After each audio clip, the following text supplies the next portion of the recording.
Oh, yes. But what character should we use? Tails? Knuckles? Shadow? Oh, no, none of those boring characters. What we need is a spin-off of the most popular character of all, Chris Thorndyke. Come on now, stop it. Okay, so I think I made it pretty clear that on my channel and on my Twitter, I'm a huge Sonic fan. I've already made this joke, but trust me, if you think I only care about the games, you're surely mistaken. I play most of the games, watch all the shows, watch the OVA, read most of the Archie and IDW comics. By the way, fuck you, Kev Penders, I want my son back. And of course, I watch the movies. Sonic 2 is actually the first movie I went to go watch in the movie theater more than once. First time with my girlfriend, second time with a group of friends, and both times they were really good. It's a flawed but fun movie. It obviously shines at its best when it centers around Team Sonic and Dr. Eggman doing Sonic shit. And yeah, the movie kind of gets off track and gets a little bit boring when it starts to focus on the human scenes, but not enough to ruin the movie. A lot of people agree with this take. However, I don't, because last time I checked, I'm not some basic bitch-ass reviewer who can't understand pure fucking cinema when he watches it. That's right, all that intro stuff I said earlier, it was a ruse to trap niggas. Sonic Movie 2 is pure cinema, objectively peak art, the greatest film to ever live. Nigga, I rewatched this movie again to prepare for writing the script, and it got better. And you know what? It all came to me at this point. This scene right here is when I realized that, wow, not only does this movie make me care about the obvious Sonic stuff that's in the movie, it also makes me give a shit about some of the human aspects, in which I've never cared about in any other Sonic media. Sup, I'm Worst Tahj, and I sometimes overanalyze small, irrelevant things in the franchise I like. And right now, I want to talk about how Thomas, Michael Wachowski, and to an extent Maddie, are some of the best human Sonic characters. Okay, so before we delve into this, I just want to bring up how the way this video is going to go is that it's also going to bring up some other human characters in the franchise to do a little bit of compare and contrast to the ones in the movies. Also, we're not going to really talk about any of the humans in the comics, specifically Archie, because one, this video is already going to go through a lot of stuff, and two, most of this shit is not canon, and also not good. Also, fuck you, Ken Penders. Anyway, when you awaken, kill him.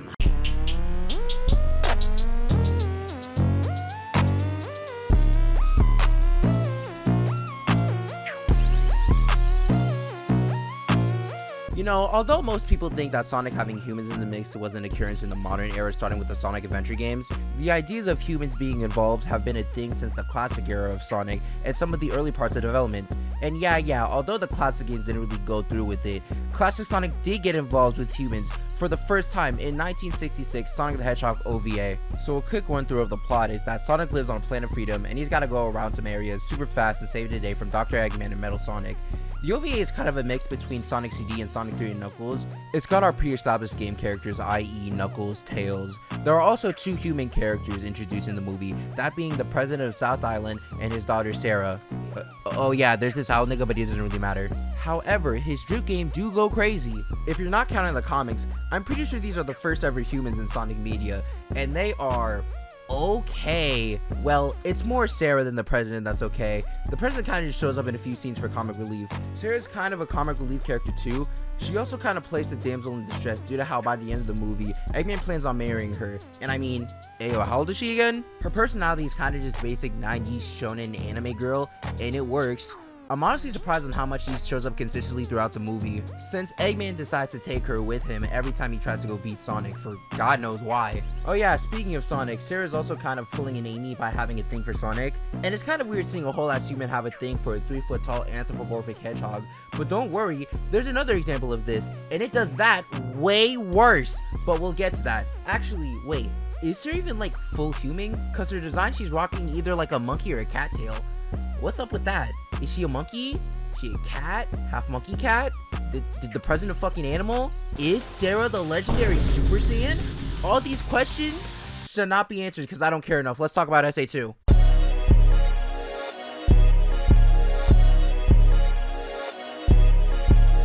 Okay, so while SA1 was the first Sonic game to bring up humans in the game series, they were really just there, and it was kind of weird. SA2 is where we actually got some humans that were relevant to the story, and those two being Maria and Daryl Robotnik. I actually think it's really cool that the other humans we get are relatives of Eggman. Unfortunately, the game never really delves into this, but whatever. Let's talk about Daryl first. He was a lead scientist on the space colony arc and was heading a super secret project funded by Gunn, that being Project Shadow, aka the project to create the ultimate life form. Now, why did Gunn want to make the ultimate life form? My nigga, I don't know. Some canons say that so Gunn can control it and use it as a weapon. Others say that so they can take a sample of its blood to cure all diseases, starting off with his granddaughter Maria. Wait, if you just wanted to cure Maria, why did he just make an antidote? Anyway, they make the ultimate life form, which is a 3-foot tall hedgehog that looks like it loiters in front of a hot topic, in which Gunn sees and immediately guns every nigga on that bitch, including a child, which makes Gerald spiteful and insane. He also gets blasted too.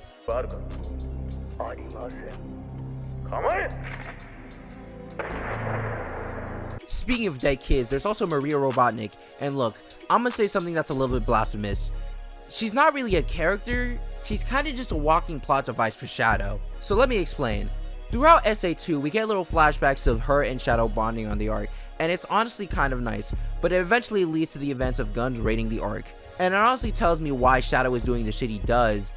But let me ask you something. Do we really know anything else about Maria? I mean, she's a nice kid. She's got an illness. She's never been on Earth. She gets a fucking 12 gauge to the dome. Yeah, that's pretty much it. Like, yeah, I get why Shadow cares. It makes sense, but there's not really much for the player to care about Maria herself, and it kind of sucks. Shadow, I'm a plot device to help your character seem more mysterious and interesting. And look, I know a lot of people really did enjoy this story when they were little, but the thing with me is, I didn't really play the adventure games when I was little. I played these shits in like my late teen years, and I kind of just took it as being, yeah, it's an enjoyable story there, but it still has like some major flaws that have been shown over time. But hey, it is what it is, and it's not like the worst example of humans in Sonic. It's actually this Kingdom Hearts reject right here. Okay, so we're back here in TV Land to discuss the early 2000s anime Sonic X. So a quick sum up, Sonic and Co get sent to the human realm in which they now reside. Some hijinks and aspects of the games happen, and they try to find their way back home. You see, this idea was done to not only have the show reflect the games during that time, they also wanted to introduce a new character, a human kid that viewers could also watch and essentially be a relatable figure to kids while also enjoying Sonic's adventures in the show. They would go on and have that kid be Chris Thorndyke, and let me tell you something, I have never hated a character more in my life than this ungrateful little shit right here. I watched the hell out of the show as a kid, and even then, I never liked Chris. Nigga is the embodiment of white privilege. Okay, so let me explain. Like I said, Chris's whole gimmick is that he's supposed to be somewhat of a self-insert for kids so they can find him relatable. So of course, this nigga is born into a billion-dollar ass family with a superstar actress mom and a successful businessman dad. Oh, but wait, they're super busy and they never have time to see their kid. About to take a seg from my boy Flimsy real quick. Aw, boo-hoo, nigga, boo-hoo. Let me play a sad song on the world's smallest violin. But damn, wouldn't it be crazy, wild, fucking nuts if I told you that even though they're busy, they genuinely care about their son, and when they can, they'll stop whatever they're doing to spend time with him? This is shown in multiple episodes. Damn, let's also not forget the fact that the nigga lives with a Mexican maid, a ninja butler, and a Doc Brown ass grandpa who all love and care for him. Christ, the dude even has a click-type friend group, but all of that don't mean a damn thing till Sonic pulls up, so he can now finally be happy being the world's biggest dick rider. On God, bro. I legitimately think Chris is the main reason why people hate humans in Sonic so much, because not only is he an ungrateful ass bitch, he also lacks any personality and adds very little to the show. Bro, at best, he's just a human Tails, who sometimes help with the technology and shit, and damn, that's cool and all, but it's like, oh, Tails is already in the show. Tails is deadass the second most iconic character in the Sonic franchise, and they just decide to make him again, but worse. Ayo, side note, Tails kinda goes through it in this show. It's kinda nuts. My nigga loses his bit, and at worst, he's just some bratty kid whose main traits are, wah, I don't get to see my parents, wah, Sonic is my only friend. Dog, in like the end of season 2, they make a portal for Sonic and the rest of the crew to go home, and when it's Sonic's turn to head in, Chris really turns that shit off and runs away with the nigga, telling him he can't leave. What the fuck? In Season 3, there has been a whole ass time skip. Chris is a whole ass adult now who really has been working with the wheelchair bitch to rebuild the portal to Sonic World. Tell me why. The moment, the actual moment this nigga gets that shit to works, he literally goes in the dark of night, leaves a letter, and dips. He isekais into Sonic's world and just stays there for the rest of Season 3 and does fucking jack shit. Are you literally niggering me right now?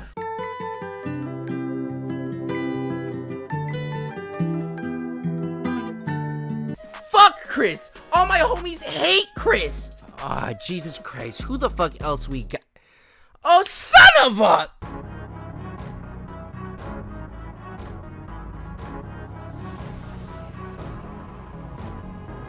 Oh, Jesus Christ. So, in 2006, the world was given the most infamous Sonic game, Sonic the Hedgehog, aka Sonic 06 for short. Here's a cutaway gag of Bill O'Reilly explaining how I feel about this game. Fucking thing sucks! But I'm not here to trash on the game. Nah, that's been done to death. Instead, I'm finna focus all of my energy on trashing a specific character, that being Princess Elise. So, yeah, Princess Elise, she's not good.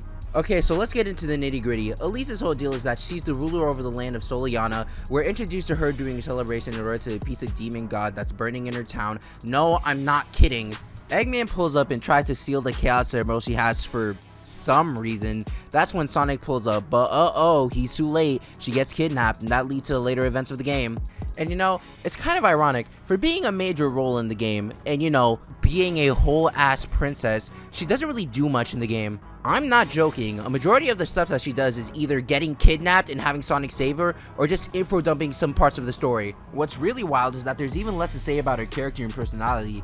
Throughout the game, she says shit like how she can't cry, she has to be a good leader, or some other shit, but you never really see her take charge. She is constantly having other people make choices for her, and if that doesn't happen, she deadass has no capacity to make her own choices. Oh, also, about that crying part, aside from being a figure of speech, it's also very literal. You see, as a child, her father needed to seal one half of what's essentially Satan in a vessel so it wouldn't destroy their world. So of course he decided to just jam that shit in his daughter. Ayo, wait a minute, that sounded wrong, what the fuck? Of course he uses his daughter as a vessel, and having the only way Satan can reunite with his other half is by Elise crying. So with that being said, Elise has never cried ever growing up. But the moment she sees Sonic being murked by Cold Steel the Hedgehog over here, that's when a bitch wants to start up the waterworks? Utterly insane. Oh, yeah, she then proceeds to make out with his dead body and would rather have the world stay fucked than not be able to hop on his blue dick. I'm not cutting away from that. I'm mad and this game sucks. Can we please talk about the Sonic movies now? Yes.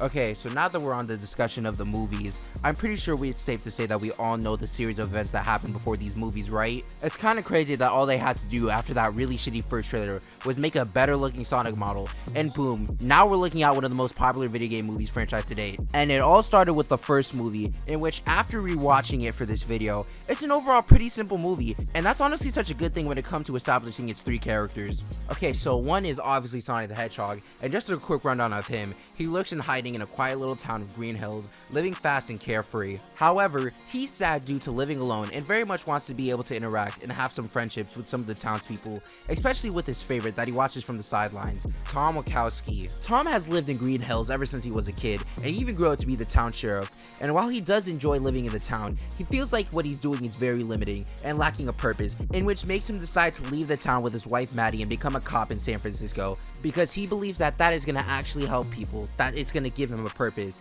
And from the looks of it, he's all about ready to leave until the two finally interact. It then becomes a road trip race in which Tom has to help Sonic by helping him go collect his rings while trying not to get caught by the government in San Francisco. The relationship starts off reluctantly, mostly from Tom, and that's the thing I honestly like, but we actually see him and Sonic form a relationship and bond to the point of them realizing that they kind of help each other out. Sonic finally gets accepted by the people of Green Hills and makes a great friendship with Tom, and Tom finds purpose by helping out and somewhat being a guardian figure for Sonic, which is actually pretty smart, and it only gets better in the second movie. But before we talk about that, you're probably thinking, wait, who's the third character for the movie? It's gotta be Maddie, right? Well, no, not really. She's fine, but she kind of doesn't really do much. No, the other really good human in this movie is actually Dr. Robotnik. Okay, so hear me out. Like, yeah, obviously he's a well-known character from the games, but how they implement him and reintroduce him in the movie is actually really good. It also helps that they got Jim Carrey to play him, but anyways, I think it's interesting that Robotnik is shown working for the government as like a last-ditch effort thing. I also love how much he sees everyone around him as an underling due to his superiority complex and having only faith and reliability in his machines. It even kind of ties in with the movie in which Sonic deciding to open up and have a friendship with Tom is what makes him strong, while Dr. Eggman sees that as a weakness. But yeah, let's talk about Sonic 2, and like I said, I already enjoyed the way they tackled the friendship between Sonic and Tom in the first movie, but I'm very impressed with the direction they took it with, kind of leading it more into like a surrogate father-son type of thing, and it kind of makes sense. Yeah, they're still friends, but in the movie, Sonic is depicted as a young kid, lacking control of his powers, and not really having any guidance ever since Longclaw's death. And I think with Tom being like a parent/guardian, it's a really good fit for him. Plus, you know, they kind of just, you know, let Sonic live with him too, so that helps. I legit love the boat scene. It's honestly really good with how Tom wants the best for Sonic and is telling him that he needs to be less reckless with the power, and then Sonic hits him with the, you know, old, "You're not my dad!" And then it cuts to Tom's face, and it's like, fuck, dude, that was kind of deep. But you can see that Sonic kind of felt bad for saying it, and Tom lets it go and just gives him some advice. Which, might I add, Sonic gives to Knuckles when they're both at their lowest points, which makes him turn to his side. Hell, they even got Maddie more involved with her relationship with Sonic. There are points where I actually believe she too cares and is concerned for the dude, and it's completely earned and justified. Bro, fuck just calling them human characters. They're a whole ass family. They're a family I care about. And bro, that end scene where they're just done playing baseball and Sonic and Tom have that talk and he calls him dad. Yeah, I know it's corny, but I don't care. Sonic's been corny from the jump. I love it. Bite me. Oh yeah, side note, while there are other human characters that aren't really all that important, that doesn't mean that they're bad. I think characters like Wade and Rachel are funny comic relief. Agent Stone is a really good lackey for Dr. Eggman, and obviously a fan favorite for a reason. They're also very gay. Good for them. And even though Maddie didn't really get to do much in the first movie, I really like what they did for her now. So yeah, like I said, for the first time ever, I think we have some pretty solid human characters in the Sonic franchise. I know that this is like a kind of weird aspect to talk about, let alone give a shit, especially with how its implication can kind of feel like there's no purpose. There are very little good human characters. Hell, even official Sonic lore struggles with the fact of even if they're canon or not. But from the looks of it, they are. And I'm glad that there are actually some good ones in the movies. And there's kind of a little part of me excited to see what they're gonna handle with Sonic's newfound family in Sonic 3. But I'm mostly excited for Shadow, bro. Oh my god, Shadow's in the fucking movies, bro. That's so heat. Are they gonna have the Biolizard? Are they just gonna do Space Colony Arc? I wonder who's gonna voice him, Robert Pattinson or Keanu Reeves? Are they literally gonna kill a child in the movies? This shit is gonna be so hard. This has been Tahj Talks, and wait a minute. Shit, I forgot about Professor Pickles from Sonic Unleashed. He's alright. I'm half starved after being fed nothing but those terrible sandwiches. Pro Mag.